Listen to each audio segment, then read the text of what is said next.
Good evening mga Kaanghel University TV. Nakauwi na sa school yung mga bata. So, Daddy, kain na tayo.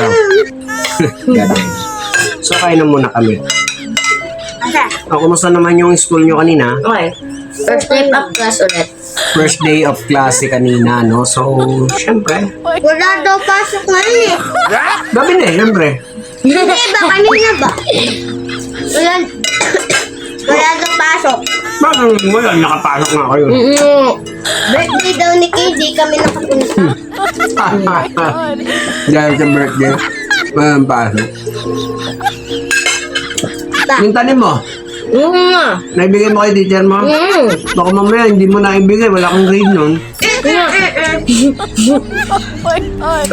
Nagpalit ka muna ako, bago kang binigay. Bagay ba kay ate yung bangs? Bagay ba kay? Bagay. Bagay. Sabi ni sa klase ko, wag daw dapat magpapabangs ng mga kulot. Bakit? Hangat daw. Di na bagay. Ganun. Bakit ko? Buhay niya ba yung buhay ko? Di naman siya magdedesisyon na. Nagpaalam ba? Myself is myself. That's papa. Buti na lang hindi ako natawag kanina. Bakit? May ginawa kami. Anong ginawa niya? Halimbawa, ang Pasko namin ay masaya. Ngunit, Ang Pasko nyo ay masaya, ngunit, parang ano? ngunit malungkot. Ano? Last na kanin Teka lang, parang ang gulo ng ano nyo. May ginawa si Allen, lalo na kay Allen. Maganda, masaya ang Pasko namin, ngunit malungkot. Ano yun? Papa, ito yung kay Allen. Masaya ang Pasko namin. Ngunit nakaapak ako ng tain. Bastos. Ito talaga mas malala kay John Clear. Grabe to. Inutusan ako ni Mama bumili ng toyo. Ngunit pumasok ako sa eskwelahan. So, hindi na siya nautusan. Yes. Kasi, Hindi ko nga rin get.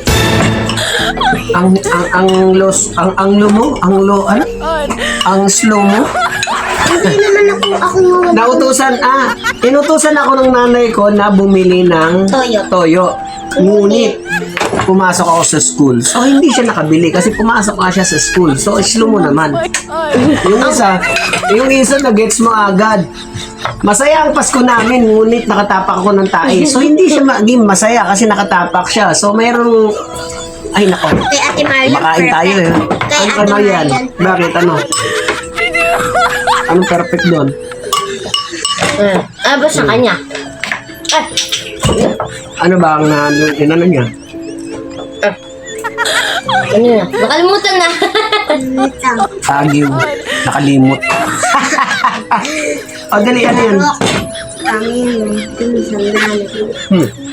Ngunit lagat. Kaya, naminis ko na. Naghang. Yun yung kay Ate Maria. Papapunta kasi silang Bicol. Yun kasi mga pinsan nila. Kaya namiss nila kasi bakasyon. Okay. So, yun. Yun ang paliwanag niya. Pagbigyan na natin.